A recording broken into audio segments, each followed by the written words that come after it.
Bom dia, boa tarde, boa noite, como vocês estão? Sejam todos muito bem-vindos ao meu canal. Meu nome é Neuraci, mas como sempre você pode me chamar de Neura. E hoje nós vamos falar sobre um filme chamado EdTV. Um filme que saiu um ano depois do Show de Truman e eles têm histórias muito parecidas. Mas a maior diferença é que o Show de Truman parece que é uma coisa de outro mundo, ele parece uma aventura surrealista quase. E EdTV é praticamente uma profecia do que aconteceria no futuro.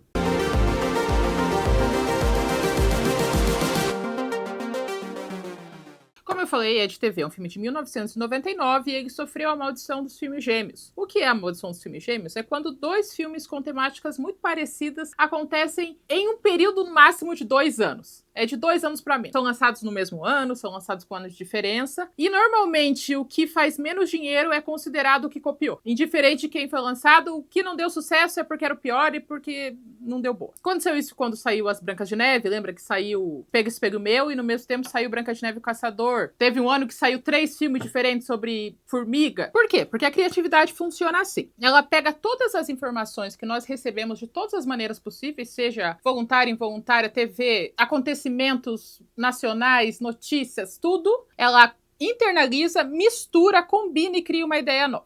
Se várias pessoas ao mesmo tempo estão recebendo as mesmas informações, a chance do cérebro misturar e a ideia nova ser parecida com a de outras pessoas é muito comum. O nosso cérebro, ele não é tão diferenciado assim um dos outros. Se várias pessoas que moram em Hollywood recebem as mesmas informações, a chance de eles entregarem os mesmos resultados é muito grande, mesmo que essas pessoas não se conheçam. Só que ao contrário do Show de Truman, o EdTV, ele é um remake. Ele é baseado no filme franco-canadense de 1994 e conta a história de um cara que ama tanto a televisão que ele aceita ser gravado 24 horas por dia. A ideia do EdTV, ela é parecida, na verdade ela é a mesma coisa do remake, só que com atualizações tecnológicas e o nosso relacionamento com elas. Em 1994, a TV era muito mais limitada. Então, ela vai refletir isso. Em 1999, a gente tem uma expansão muito grande da televisão e nós temos vários fatores tecnológicos que influenciaram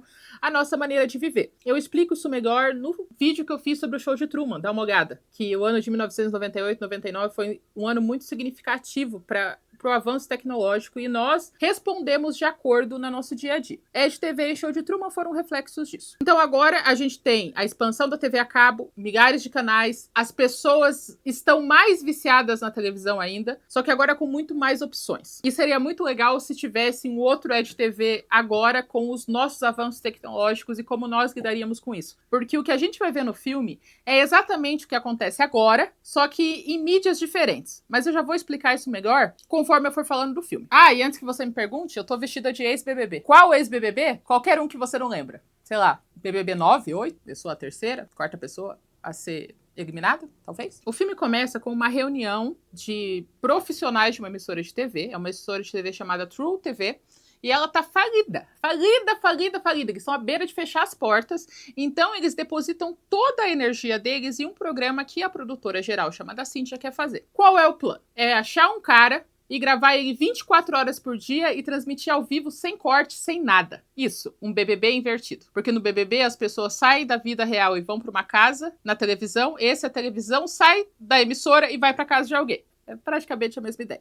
E ninguém acredita muito nisso. Mas eles não têm opção. Eles falam assim, a gente tá perdendo pro canal de jardinagem. As pessoas preferem olhar literalmente terra do que assistir os nossos programas. A gente não tem escolha. E eles também não têm orçamento, então eles estão meio que na sorte. Assim. E eles estão completamente desacreditados. Assim. É falta de opção mesmo. Mesmo. Tanto que na reunião eles falam, tá, como é que a gente vai achar um cara legal pra ficar 24 horas? E ela fala, não precisa ser legal. Inclusive, se ele for ruim, é melhor ainda. Porque sabe acidente de carro? Quando você vê que tá todo mundo atropelado, todo mundo machucado, você sabe o que tá acontecendo é ruim, mas você não consegue parar de olhar? Então, melhor ainda, a gente quer isso. A gente quer que as pessoas veem coisas tão chocantes e tão absurdas que elas não consigam mais parar de olhar. Então aí ela já tá pensando no futuro, né? Porque realmente acontece bastante. Corta para o Ed, que vai fazer EdTV, vivido pelo Matthew McConaughey, e ele tá excelente nesse filme. Olha, eu evitei de assistir esse filme porque eu achava que era uma cópia sem graça do Show de Truman. Gente, que personagem bem feito. Por quê? Ed é um canastrão. Ele não tem rumo na vida, ele não tem propósito, ele adora... Inclusive, ele carrega constantemente um coolerzinho de cerveja com um colarzinho. Então, ele carrega o tempo todo cerveja. Ele tem um emprego que não chega a lugar nenhum. A graça da vida dele é trabalhar, assistir TV, jogar sinuca no bar. Ele não tem propósito, ele não tem rumo, ele não tem nada. Ao mesmo tempo que você olha pra ele e fala, nossa, esse homem não tem um fiapo de raciocínio nessa cabeça, você vê ele sendo muito amoroso com a família dele. Então, ele é duas coisas. Ele não tem nada na cabeça, mas ele é muito amoroso com a família dele. E fora que ele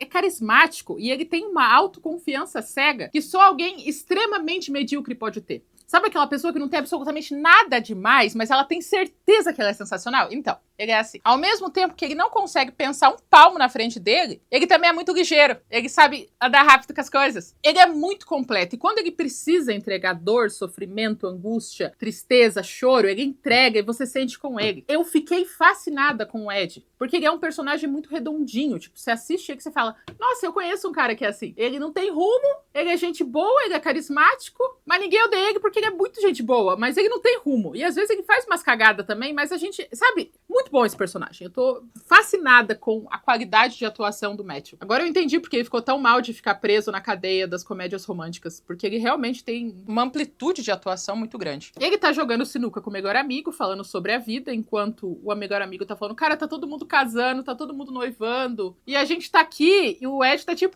sim, a gente tá vivendo a melhor parte da vida, a gente tá jogando sinuca, eu tenho minha cerveja, melhor vida de todas. O Ed tem 31 anos, ele trabalha numa locadora. Quem chega logo depois? O irmão dele. O irmão dele chega com a namorada, e o irmão dele não presta. O nome do irmão dele é Ray. Ele é um cafajeste de marca maior, ele é egoísta, ele é aproveitador, ele passou mais do limite do que o Ed. Então, tipo, o Ed, ele tá na linha do aceitável, o Ray, não. Ele namora com uma menina há 6 meses e ele já chega falando que é um absurdo. Eles acabaram de sair, agora ele tem que conhecer os pais dela. Da onde isso? Ele chegou lá e todo mundo parecia que tava farejando ele, querendo descobrir os defeitos dele. E o Ed fala, cara, já tá 6 meses com ela, né? Ele fala, mas não é assim, sabe? Eu tenho mais que viver, sabe? Bem egoísta, egocêntrico. E o que está acontecendo ao mesmo tempo nesse bar são as fitas de audição para o tal do programa da True TV. Então todo mundo que entra no bar, eles perguntam se a pessoa quer participar e gravar uma fita perguntando sobre si próprio, que é uma coisa que acontece no BBB também, que tem as fitas de autobiográficas que você tem que mandar, né? O irmão dele olha pra aquilo e fala, meu Deus, é a chance da minha vida, eu preciso gravar uma fita. Ele vai feliz, faceiro lá. E o irmão fala, vai lá, irmão, pode fazer o que você quiser. Ele fala, não, quem tá na TV tem tudo, tem sucesso, tem garotas, eu vou lá. Ele é muito bom, falando. Ele sabe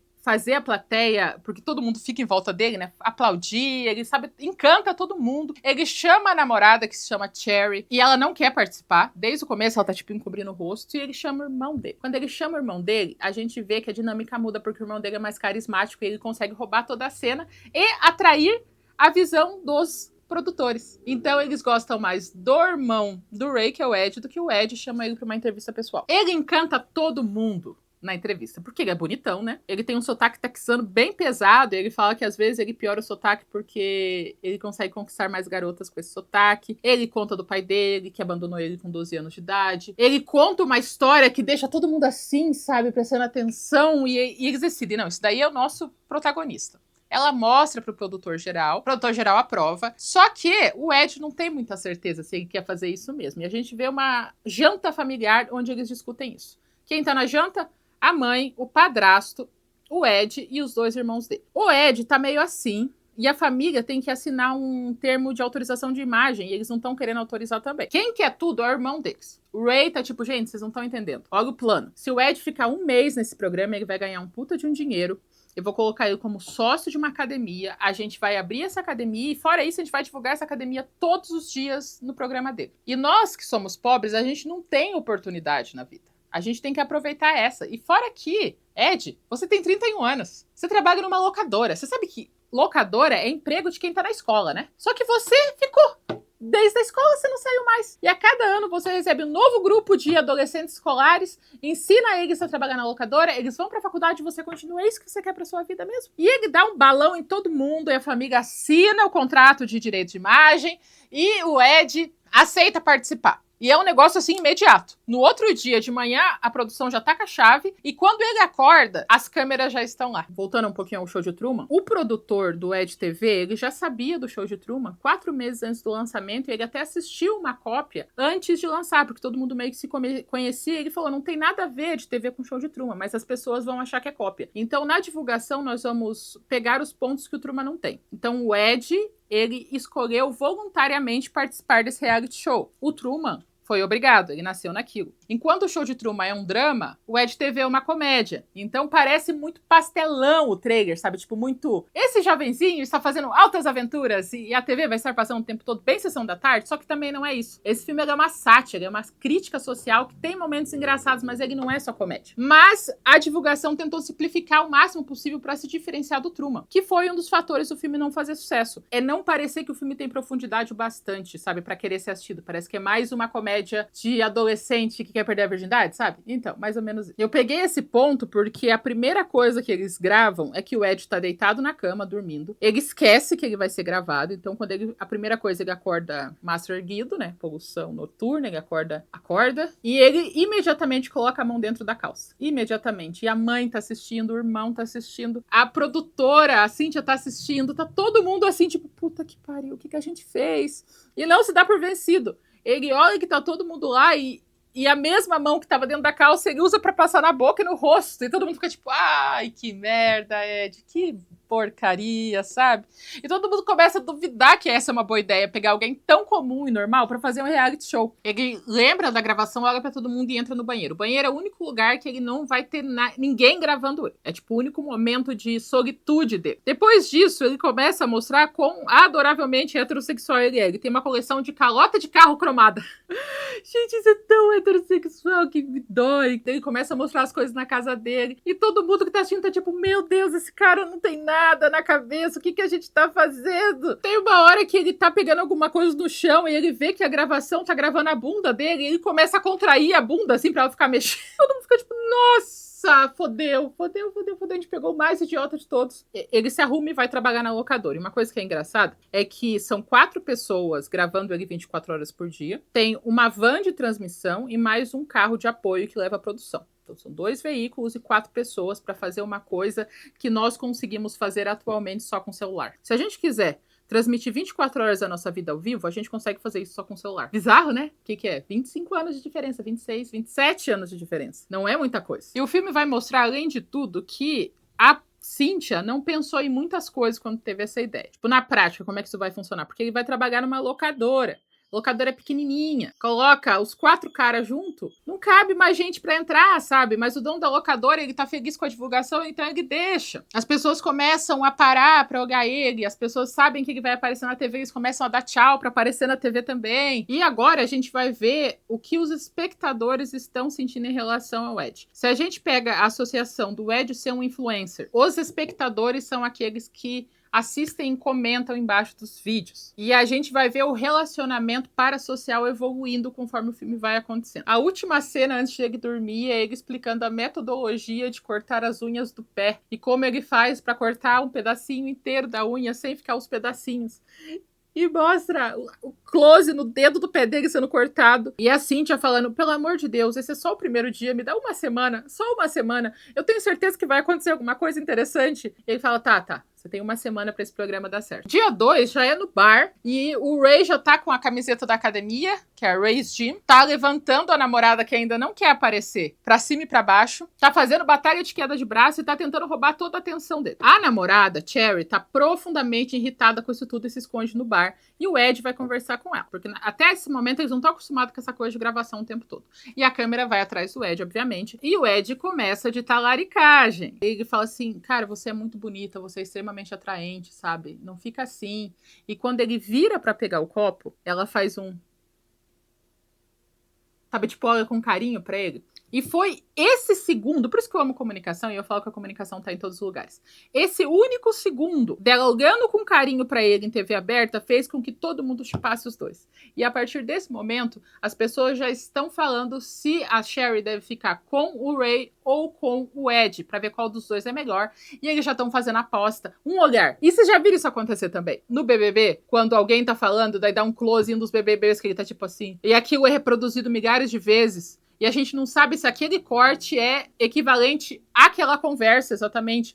Mas na nossa cabeça fica, eles se odeiam. Eles se odeiam. Agora, a partir de agora, tudo vai ser ver se é uma manobra de ódio entre os dois, sabe? Cria toda uma coisa com uma única ação, um único movimento de rosto. Comunicação é importante, gente. Comunicação tem em todos os lugares. E agora é isso. Todo mundo tá torcendo pro Ed talaricar o irmão. No terceiro dia, o Ed já aprendeu que ele não pode acordar com a mão no pitinho. Tanto que ele tá acordando, ele vai pôr a mão e daí ele olha pros câmeras e faz... não, dessa vez não. E ele vai direto pro banheiro. No banheiro, ele já tem 2 halteres guardados. Por quê? Porque ele vai no banheiro, ele dá um pump. Pra quando ele escovar o dente assim, ó. E todo mundo vê que ele é naturalmente forte. Então, até no programa, que é 24 horas sem cortes, ao vivo, dá pra manipular a realidade. Porque ele faz um. E daí depois ele volta e fecha a porta do banheiro. Agora, além das pessoas irem no trabalho dele, tem uma pequena multidão seguindo ele pra onde ele for. Então tem o Ed, a equipe e pessoas seguindo ele. Ele vai visitar o irmão pra assistir um jogo. Ele fala, e aí, Ray, como é que você tá? Posso entrar? Ele não pode, eu tô ocupado. E daí você escuta uma voz de mulherzinha assim falando, onde é que tá a bebida? Daí ele fala, Cherry tá aí! E ela responde, quem que é Cherry? Rede Nacional. Rede Nacional, ele traindo a namorada viu e ela já ligou pra ele imediatamente. E ele fica tipo, eita. E a câmera mostra que a mulher que tá lá dentro tá só de calcinha e eles dão um close bem na bunda dela, porque se tem uma coisa que esse filme vai representar bem, é o relacionamento da mídia com as mulheres. Então eles usam o tempo que permitem, eles vão focar na bunda dessa desconhecida. O Ray fecha a porta, vai conversar com o Ed na frente das câmeras, falando, cara, você tem que entender, eu sou homem. Nunca peguei uma ruiva gostosa. Essa mulher nunca me deu moral. E agora que eu tô na TV, ela me deu moral, eu tinha que aproveitar. Daí ele fala, mas por que você não disse não? Ele fala, eu não digo não. No relacionamento, eu sou a gasolina, a mulher que é o freio. Se ela não me frear, eu não vou parar. Falei que ele não prestava. E ele ainda pede, pelo amor de Deus, pra ele falar com a Cherry. Porque ele fala, se você não for lá falar com ela, ela vai cortar meu pinto. E daí ele olha pra câmera e fala, amor, eu sei que você vai cortar meu pinto. E volta. Ele fala, mas se eu for, as câmeras vão comigo. E daí ele fala, não tem problema, eu só não quero ter que lidar com ela. E ele vai conversar com a Cherry. Tá chovendo, a colega de quarto recepciona eles e fala, cara, ela tá mal, eu dei bebida, agora ela tá bêbada. Ela sai na porta chorando, assim, desesperada, porque ela foi traída em rede nacional. Ele convence ela a deixar ele entrar com as câmeras, os dois começam a conversar e ele tenta primeiramente ajudar o irmão. Falando, cara, pensa assim, agora ele já tirou isso do sistema, ele já te traiu, ele viu que não vale a pena e vocês podem se casar. Ela olha pra ele e fala, eu nunca ia me casar com ele, nunca. Acima de tudo, porque ele transa mal. Olha pra câmera. Ele transa muito mal. O Ray tava de boa até esse momento, que daí feriu a masculinidade dele, né? E ela começa a se abrir pro Ed, porque ela tá bêbada, ela tá chorando. Ela fala, cara, por que todos os meus relacionamentos acabam desse jeito? Eu fico olhando essas revistas, eu fico fazendo os testes e eu não tenho rumo. Porque toda vez que eu tô com o cara, parece ótimo, mas depois que eu saio, eu vejo que merda que eu me enfiei. Será que vai ser sempre assim? E daí ele chega pertinho dela e ele fala, você é tão linda, você é tão incrível. Deus, dois começam a chegar bem pertinho. E todo mundo assistindo e falando, não, você não vai fazer isso. E eles se beijam na frente de todo mundo. Rede Nacional. Eles se beijam forte, bonito, com gosto. E pela 4ª vez consecutiva nesse canal, a gente vai apitar o apito do talarico. Tá faltando aquela plaquinha, sabe, de segurança no trabalho? Estamos a 0 vídeos sem apitar o apito do talarico. E o nosso recorde é de 19 vídeos. Porque, gente do céu... Apito, gente, preparado pro barulho. Ó, eu tô ficando até com marca aqui, de tanto que tem gente se talaricando no filme. Ele só talaricou oficialmente depois que o irmão traiu a Sherry? Sim. Mas ele já tava olhando com carinho pra ela desde o começo do filme. Então é fogo cruzado, mas é talaricagem também, né? Tanto que ele consegue fugir rapidinho das câmeras. Ele fala, tá bom, a gente tá indo embora. Daí ele volta correndo, fecha a porta. Ele fala, eu sempre gostei de você, ela. Eu sempre gostei de você também. E os dois se pegam fudidamente. E a câmera só grava a silhueta dos dois. Então a gente não sabe até onde eles foram, porque eles estão pra fora. Aí sim, nesse momento, o programa começa a estourar. E todo mundo vive para assistir o programa. Ele vira um sucesso nacional. Ele ganha um orçamento. Agora a vanzinha de transmissão é adesivada. Agora ele tá ganhando patrocínio. E ele tá crescendo muito rápido. E ele tá começando a gostar disso. E é engraçado que enquanto eles estão se pegando, a Cíntia tá na casa dela chorando desgraçadamente de alívio, porque o programa vai ter algum tipo de coisa acontecendo e o emprego dela não tá mais na linha, a TV não vai mais fechar, é bem bom. E a gente vê os comentários dos telespectadores e um deles olha pro outro e fala: eu ouvi falar que na última temporada o padrasto dele morre. Como se fosse um seriado, sabe? E esse é o nosso primeiro ponto de desumanização de uma personalidade. Você começa a assistir o conteúdo de alguém por associação. Tipo, ela fala o que eu falo, ela entende o que eu entendo, ela sofre o que eu sofro. Se a pessoa para de ter relação com você por motivos tipo, eu era gorda e emagreci. Então as pessoas que te seguiam pra ver você emagrecer não te seguem mais porque agora você não é mais aquilo que elas esperavam. Mas quando você faz um sucesso muito, muito grande, você deixa de ser humano pra essas pessoas. Elas só te veem como objeto de entretenimento, porque não tem mais nada em comum. Eu assisti ela porque ela era pobre, agora ela tá rica. Então agora ela não é como eu. Então logo, ela não é humana. Então eu vou tratar ela como objeto de entretenimento. Isso já está começando a acontecer com o Ed e vai piorando cada vez mais. Ele vai trabalhar na locadora com uma multidão junto dele. Agora ele chega na locadora, tem um lugar para ele estacionar reservado. O irmão dele aparece. Ele vai pedir desculpas pro irmão, mas o irmão só aparece para levar uma mulher que ele já pegou no passado para falar em rede nacional que ele não transa tão mal assim. E é isso que a mulher fala. Ela fala: olha, eu já tive piores. Esse não foi bom, mas eu já tive piores. Definitivamente bem piores que esse. Não que esse seja bom. E daí ele fala: é isso. Só queria provar meu ponto que eu não transo mal, e ele vai embora. Ele é muito, muito egoísta, gente. À noite, ele tem uma conversa com... À noite, ele tem uma ligação com os produtores na banheira do banheiro dele. E quando eu fui me preparar pra fazer esse vídeo, eu fui pesquisar sobre maneiras que os reality shows manipulam a narrativa pra gente decidir quem vai ser o vilão, quem vai ser o mocinho, quem vai ser o fofoqueiro, sabe? E uma das coisas que eu achei interessante é uma entrevista de uma produtora de reality shows de namoro, sabe? Tipo, de férias com o ex, o Encontro às Cegas, tem o The Bachelor, que é o americano. E eles explicam que cada produtor é responsável por 1 ou 2 participantes. E o objetivo do produtor é saber todos os defeitos, qualidades, tudo que engatilha a pessoa, tudo que deixa ela mal, tudo que vai causar raiva, para que na hora certa ele saiba o que falar para sugerir que ela siga esse caminho. Que é o que eles fazem no programa. Ele liga para eles e ele fala: você acha que eu devia ir atrás da Cherry? E daí eles falam: sim. Sim, você devia ir atrás da Cherry, sim. Vai lá, porque mulheres gostam de ser perseguidas. Isso vai fazer ela se sentir amada. Então, eles coagem ele, só que de um jeito que parece que é a ideia dele. Igual na vida real, no reality show. Então, no outro dia, ele vai encontrar a Cherry no trabalho dela. Ela trabalha na UPS, que é um dos serviços de entrega dos Estados Unidos. E ele dá flores pra ela, ele chama ela pra sair, porque ele vai dirigir o carrinho que limpa o gelo num jogo de hóquei, ele quer que ela esteja lá pra ver. Ela aceita, eles se beijam. E mais gente, cada dia mais gente está atrás deles. Tem o evento esportivo. Depois disso, eles vão ver o cunhado do Ed cantar pra atrair atenção, né? Porque o cunhado do Ed quer ser cantor, então eles trouxeram as câmeras pra lá. Depois eles vão numa balada. Quando eles chegam nessa balada, os homens começam a tratar a Cherry como se ela fosse um objeto, e eles começam a tentar pegar nela, começam a tentar puxar ela pro lado deles. Eles derrubam ela no chão e ela tem que ser carregada pela produção até um canto. Tratamento da mulher diferente do homem, né?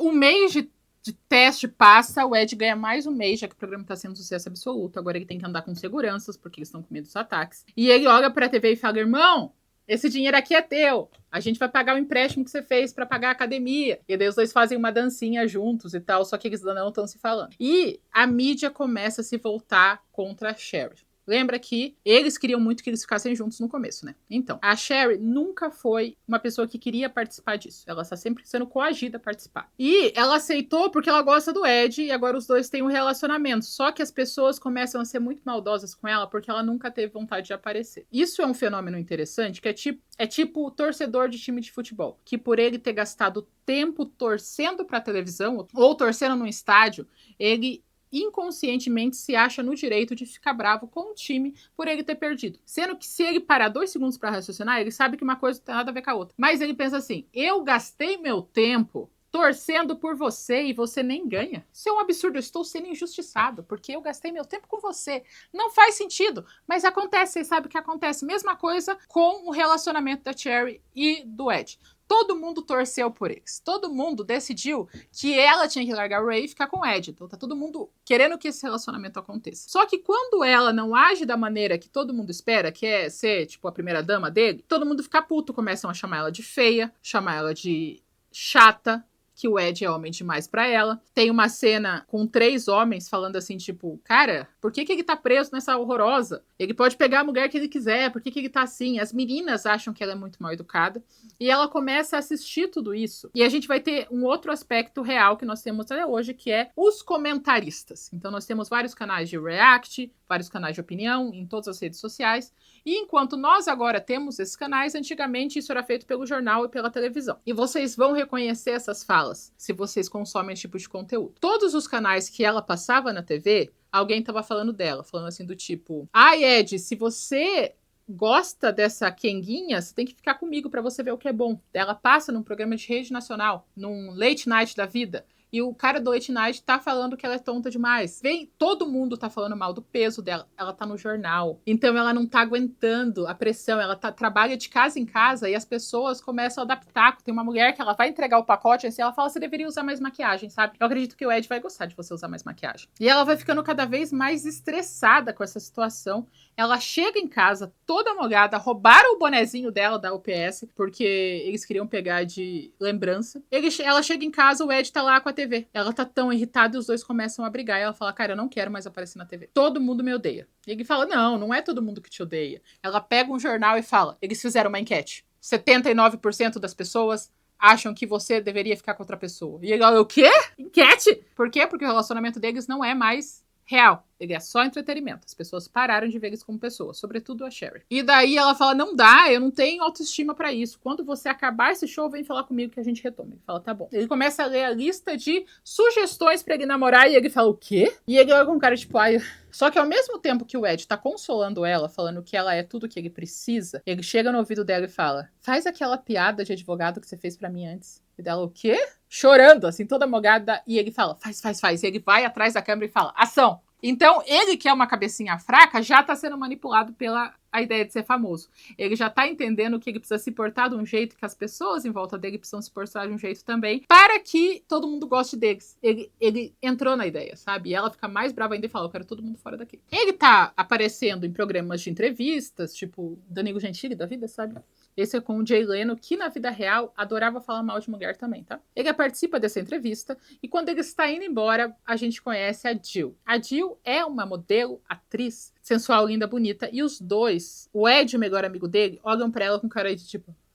Tipo, é visível que eles estão babando por ela. E todo mundo tá assistindo, inclusive a Cherry. E a Cherry tá queimadíssima com a situação e todo mundo começa a falar como ela é feia e a Jill mais bonita e ele tem que ficar com ela. Isso nos jornais, na televisão. E ele só olhou pra ela. Agora, passados-se 2 meses, o bairro inteiro tá inabitável, tipo, tem gente o tempo todo pra fora. A Pepsi começou a patrocinar, então tem uma geladeira enorme da Pepsi na sala, discretamente. E ele tá abrindo cartas. Ele tá tipo: ah, essa daqui é Polaroid de uma mulher pelada. Vai pra lista de Polaroids de mulher pelada. Carta prometendo a minha morte. Vai pra pilha de gente tentando a minha morte. E ele tá se divertindo muito com essa situação, até que toca o interfone. E quem é? O pai dele. O pai dele que desapareceu quando ele tinha 12 anos, surge do nada. E ainda fala que tudo que ele viveu era uma mentira. Porque a história que a mãe do Ed conta é que quando ele tinha 12 anos, ela teve que fazer uma histerectomia, ela teve que remover o útero.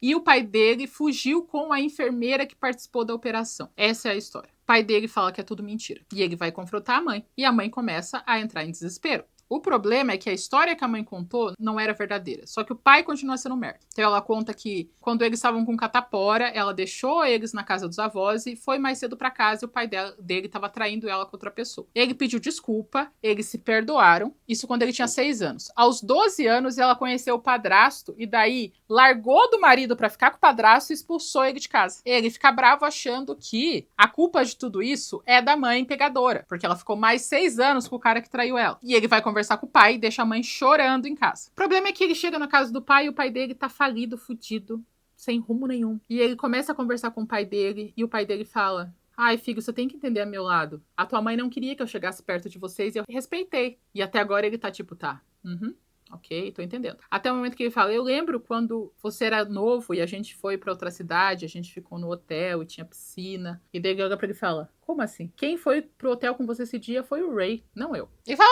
o Ray era o mais velho, né? Ele fala, ainda é o mais velho, pai. E ele percebe que o pai tá cagando pra ele. Ele só chegou perto do Ed por interesse próprio. E isso vai desgraçando o psicológico do Ed. Mas mesmo com o psicológico desgraçado, ele ainda puxa o pai na gravação e fala, ó, isso aqui é meu pai, se alguém tiver um emprego pra ele, faz isso que eu divulgo a tua marca em troca. Porque ele é meu pai e ele não pode ficar assim, sofrendo. Com o coração partido. E os outros 2 irmãos, o pai, o que eu tenho a ver? Só com o Ed que ele foi falar. Ele tá mal. Ele espera meio que madrugada, assim, que parece que tá todo mundo dormindo, e ele foge de casa pra conversar com a Sherry. A Sherry aceita ele, porque ele fugiu das câmeras. Os 2 descem pra conversar no carro, e ele começa a contar que ele tá ficando louco, porque como assim o pai dele surge do nada, a mãe dele não contou a verdade? Tá começando a entrar uma espiral de desespero, e eles meio que fazem as pazes e os 2 começam a se pegar no carro. E a pegação vai evoluir para uma briga horizontal. Vertical, porque é no carro. Ela tira a blusa e o cinegrafista acha eles. E o que o cinegrafista faz? Grava ela de peito de fora. Todo mundo fica faceiro, fascinado, e eles terminam de objetificar a Sherry, que nem queria estar nisso, e ela desaparece do mundo. Ela vai embora, pede transferência pra outra cidade, e não conta pra ninguém pra onde ela foi, porque ela não quer ninguém atrás dela, porque ela não quer ser ridicularizada na TV ainda. Ele fica puto dela ter ido embora sem se despedir. E ele fica, como assim ela não se despediu? Gente, não, eu fiz o máximo que eu podia. Olha pra câmera. Eu não fiz o máximo que eu podia. No outro dia, ele pega um jornal e tá escrito, fizemos uma pesquisa e 90% das pessoas acham que o Ed fez tudo o que ele podia. E ele ganha essa afirmação e ele segue firme. E nessa hora, a produtora começa a usar de manipulação. Eles falam, cara, a gente precisa achar outra mulher pra ele. Ninguém gostava da Sherry e todo mundo gostou da Jill, aquela modelo. Então, quando o Ed liga, meio que como amigo pra Cynthia, ela é a única pessoa que ele pode conversar sinceramente, a Cynthia fala, cara, você tem que deixar a Sherry em paz. Você precisa estar aberto às novas coisas. Não faz isso com você. E no outro dia ele tá jogando futebol num parque e a Jill aparece com um cachorro do nada. Do nada. Só que o cachorro é da Cynthia. Então a Cynthia planejou tudo isso. Com a Jill, a gente tem o fim do nosso ecossistema de influência, que é a pessoa que se aproxima para se autopromover. Ela vai ser a nossa alpinista social. Ao contrário do Ed, que é bobão, ela sabe o que tá fazendo. Ela tá lá para conseguir contatos. E ela está disposta a fazer sexo em rede nacional para conseguir o sucesso que ela quer. Isso parece realmente muito atual, né?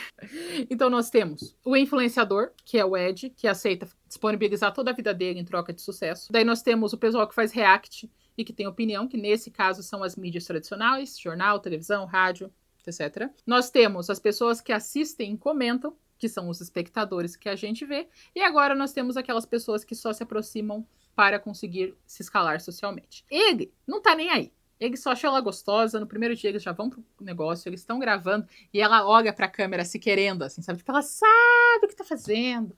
Ela deixa ele todo atiçado e daí ela olha pra ele e fala assim, então, vamos jantar lá em casa amanhã? Eu vou fazer algo que você não vai esquecer mais. E ele fala, bora. E vira um Super Bowl, vira a final da Copa. A cidade inteira para esse momento, onde o Ed vai ir até os finalmente em rede nacional. Canal fechado, não rede aberta, né? Ele tá em TV a cabo. E a cidade para mesmo, ele tá com um carro, a multidão não deixa o carro ir pra frente. As pessoas fizeram festas pra assistir isso, tá todo mundo em grupo, tá tendo comes e bebes. Eles estão com uniforme, tem gente com um chapéu do Ed. Fascinante. Por quê? Porque ele vai comer a menina em rede nacional. A multidão não deixa ele passar, aparece um policial e fala, pode deixar que eu cuide do teu carro, você precisa poupar energia. Ele vai de a pé, ele chega lá e ela tá pronta pro crime. Prontíssima pro crime. E o Ed também, os dois estão prontos pra terminar o ato pecaminoso, tango do demônio, na frente de todo mundo. E a pegação tá forte, hein? Nossa senhora, os dois estão se pegando com gosto. E a TV tá todo mundo tipo, meu Deus, meu Deus, meu Deus. Só que ela decide fazer toda uma cena de pornô. Ela joga a comida que tá na mesa, joga em cima da mesa, sobe em cima dele. E daí ele tenta virar pro lado e ele cai no chão, em cima do gato dela. E o gato tá com a perna quebrada e ela entra em desespero, perde o clima e ele vai embora. Numa maca, imobilizado, e o gato vai embora em outra maca. E todas aquelas pessoas da televisão, do jornal, espectadores, que estavam torcendo para que ele ficasse com a Sherry, mas aí não queriam mais. Daí estavam torcendo para ele pegar a Jill. Tava todo mundo tipo, vai garanhão. Quando ele não terminou o ato, todo mundo começou a chamar ele de broxa. Falar que ele não consegue performar. No outro dia, no jornal, tinha notícia falando que a Gil tinha quebrado o coração dele em vários pedaços. Ele tava ficando muito puto com isso. Ele falou, por quê? Porque agora ele só é entretenimento. Ele, como pessoa, não é mais relevante pra todo mundo. Então, as pessoas vão mudar de lado de acordo com o entretenimento. Aonde tiver mais treta, é aonde eles estarão. Que é uma coisa que acontece bastante no final do BBB, no final da Fazenda. Onde, se as pessoas não estão brigando, você vai falar, nossa, que chato, cadê o entretenimento? Não que esse não seja o objetivo, causar entretenimento, mas vocês entendem essa mudança de ele deixar de ser pessoa para ser objeto de entretenimento, né? Me entende? Conta nos comentários. Entendi, tia Neura. Ele tá puto! E ele tá andando pra ir pro trabalho dele, ele olha na livraria, o irmão dele escreveu um livro, que em tradução livre seria Meu Irmão Me Passou Pra Trás. Só que em tradução literal é tipo, meu irmão mijou em mim. Que é take a piece, é tipo uma maneira de falar, nossa, você tá me zoando, né? Ele colocou desse jeito. Então ele fez um livro falando de toda a destruição que o irmão dele causou nele. Sendo que ele traiu a mulher. Por quê? Porque agora, até por irmão dele, ele é uma maneira de conseguir ascensão social. Então agora o pandemônio todo tá formado, né? Todo mundo tá chamando ele de broxa, que tem uma falta de masculinidade. O irmão dele escreveu um livro contra ele. O pai dele só chegou pra se aproximar pra conseguir sucesso. E o melhor amigo dele tá em rede nacional discutindo sobre isso. E o melhor de tudo é que o melhor amigo dele tá com um cachimbo. E ele solta uma informação super interessante e relevante, parecendo um sociólogo que ninguém esperava isso dele. Então ele tá de perna cruzada e fala: nós estamos passando por um momento de transição porque antes você era especial, por isso você é famoso. Agora você é famoso e isso te torna especial. Que é o que tá acontecendo com a gente agora. Ele falou isso em 99. Ele fala assim, parece que a fama é quase uma virtude própria. Para a pessoa ser famoso é todo o talento que ela precisa ter. E é tão contemporâneo isso, né? Que chega tipo, porra, foda. 99, esse filme é muito precursor. Muito profético, sério. A Cíntia tá começando a se sentir mal por ter feito isso com o Ed, porque ela não pensou a longo prazo. Só que é só ela. O resto da produção tá tipo tudo, vamos foder com a vida do Ed, porque isso vai dar o quê? Views, visualizações, público. E isso tá deixando ela meio conflitante. Próxima coisa que acontece pra foder com a vida do Ed, alguém no hospital liga e fala, Ed, teu pai morreu. Ele entra em desespero, porque ele acha que é o padrasto dele que morreu, porque é o pai que cuidou dele, né? Ele chega chorando, desesperado, e o médico fala, na frente da câmera. Mas pensa assim, ele já era uma pessoa de mais idade e ele morreu fazendo amor com a esposa dele. Ele morreu num momento tão especial e ele fala, sério? Ah, que bonito. Ele tá tipo, ah, que bom que terminou assim. Ele olha pro lado e chega o padrasto dele, de cadeira de roda, né? Porque ele anda de cadeira de roda elétrica. E ele chega e abraça chorando. Você vê a tristeza no olhar dele, porque o Matthew, ele é um ótimo ator. Eu fiquei fascinada com isso.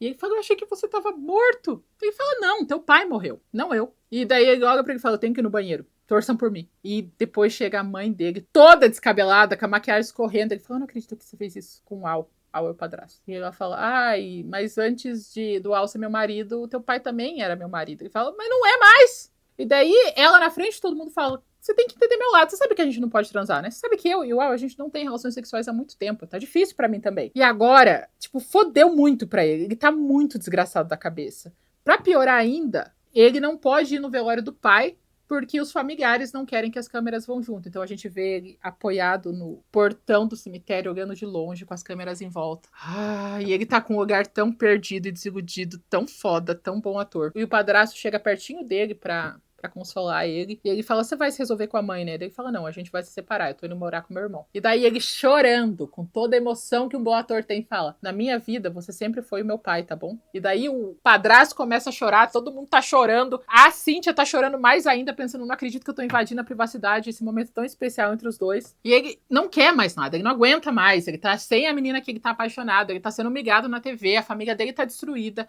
ele não fala com o irmão, e ele chega na emissora pra pedir demissão e eles oferecem um contrato de mais 3 meses pra ele e fala, não quero mais, não adianta, não vou fazer isso mais, chega, já passou dos limites. Só que o produtor-chefe, o responsável pela emissora fala, então, você não pode fazer isso. O seu contrato estipulava que a gente pode demitir, mas você não pode pedir demissão. Se você pedir demissão, vai ser quebra de contrato e você vai ter que pagar uma multa absurda. Daí ele fala, então tá. Então eu vou sentar no sofá e eu não vou fazer mais nada. Ele fala, então, se você fizer isso também é visto como prejuízo para a emissora e a gente vai poder processar você também. Você não tem escolha. Ele sai desiludido, porque agora ele é refém da televisão, ele é refém daquilo que ele criou, que é uma coisa que acontece também, né? Gente famosa ser refém da própria famosidade, acontece. E tudo que tá acontecendo tá sendo gravado. As pessoas viram ele enterrar o pai, viram ele descobrir que a mãe tava traindo, viram ele se separar da Sherry, viram que o irmão tá zoando com a cara dele. Eles viram tudo. Mas isso não importa mais pra eles, porque ele não é mais considerado uma pessoa. Então ele tá, tipo, na locadora com cara de tristeza, assim, desilusão, desespero. E tem toda uma multidão pedindo autógrafo pra ele. E chamando ele, falando que ele é o máximo. E ele vai, quando ele vai no hospital, a médica pede pra ele autografar o receituário dela. Ninguém mais se importa com ele. Ele só é um objeto de entretenimento. Só que numa multidão, assim, perdida, ele vê uma pessoa disfarçada, ele vê que é a Sherry, e ele começa a perseguir ela. Ela corre, ele corre, as câmeras correm atrás, é toda uma aventura, eles passam por dentro de um cinema, até que ele vai no banheiro encontrar com ela, e ele começa a conversar, e os dois se entendem. Ela vai lá e dá um beijo nele, e olha pra ele e fala, eu vou resolver essa situação, tá bom? Espera que eu vou acabar com esse contrato e a gente vai ficar juntos, eu não vou te expor mais. Ele vai embora e fala, vambora, e as câmeras ficam na Sherry. Ele fala, o que tá acontecendo? Ele fala, então, a gente ouviu aqui no ponto que a gente vai ficar com a Sherry. Ele, mas é o meu programa. Ele fala, não é mais. Ele vai correndo na van pra espancar o responsável pela edição, pela transmissão, né, e da edição. E ele fala, desculpa, mas como tua família inteira assinou uma liberação de imagem, agora toda a sua família vai ser gravada ao mesmo tempo e nós vamos decidir o que vai ao ar. O que for mais empolgante naquele momento vai pro ar. E ele tá assim, fudido da cara. E ele tá pronto pra quebrar tudo. Daí ele respira fundo e lembra. Verdade.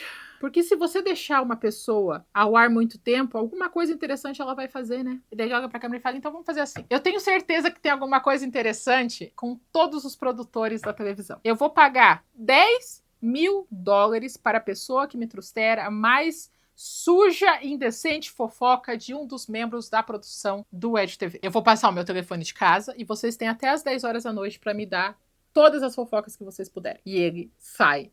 E você vê a bancada de organizadores do canal, de chefia acima da produção, da gerência, todo mundo com o cu na mão, né? Todo mundo apavorado. Ele chega em casa e o irmão dele tá lá. E os dois fazem as pazes da maneira mais heterossexual possível. E ele fala, ainda bem que eu vim aqui porque já tem um monte de gente ligando. E as pessoas começam a ligar loucamente, porque todo mundo tem fofoca. Até o momento que a Cíntia pede demissão e liga pro Ed falando que o chefe geral da emissora tem uma prótese peniana. Que é o tipo de coisa que não seria humilhante agora, mas naquele tempo era a maior ferida da virilidade do mundo, homem que não consegue se levantar sozinho. E ele começa a explicar o que é uma prótese peniana. E ele fala, o produtor que tem essa prótese e nessa hora cai a transmissão. Porque o dono da emissora desliga, consegue cancelar tudo, e todo mundo comemora porque ele tá offline. E as pessoas ficam tipo, tá, mas agora o que a gente vai assistir? Tá todo mundo meio sem rumo, sabe? E a produtora não apenas quebra o contrato sem multa, mas paga os 4 meses que ele tava no ar e mais um bônus de agradecimento pelo trabalho feito. Todo o equipamento sai da casa dele e agora ele pode ser livre